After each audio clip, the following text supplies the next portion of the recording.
Depuis 15 ans, la Journée mondiale de la radio est célébrée chaque 13 février. Pour l'édition 2026, le terme est particulier. L'IA est un outil, pas une voix. Pour les professionnels du métier, l'utilisation de l'intelligence artificielle en radio est un outil à double tranchant. On parle en plus radiodiffusion, donc les radios, l'émission en radio est filmée.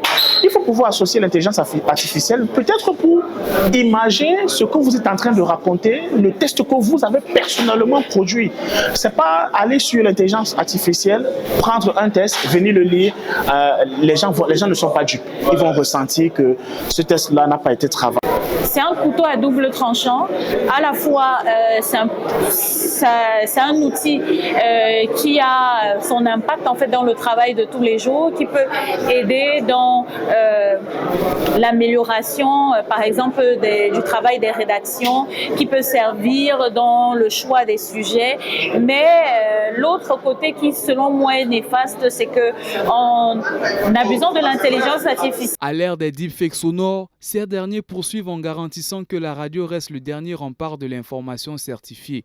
Pour le garantir, il faut que la radio se mette à l'ère de ces nouveaux outils en ayant justement des logiciels, il y en a assez, qui détectent et les deepfakes, les vidéos qui sont faites à base de l'intelligence artificielle. Toute la responsabilité pour faire face à ces deepfakes et tout ça là revient aux hommes de médias, leur formation, ils doivent se montrer intègres. À l'heure où l'IA peut imiter n'importe quelle voix à la perfection, les journalistes prennent des précautions. Derrière chaque voix, il y a une âme.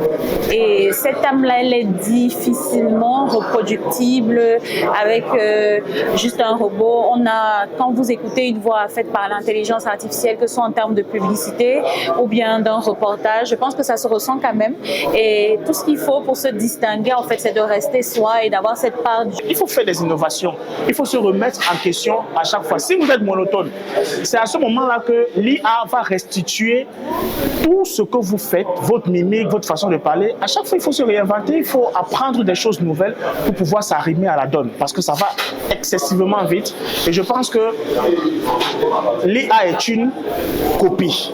Malgré cette révolution numérique croissante, la radio continue toujours à séduire. Une question se pose, l'IA est-elle une simple assistance technique ou une menace qui risque d'uniformiser la créativité ?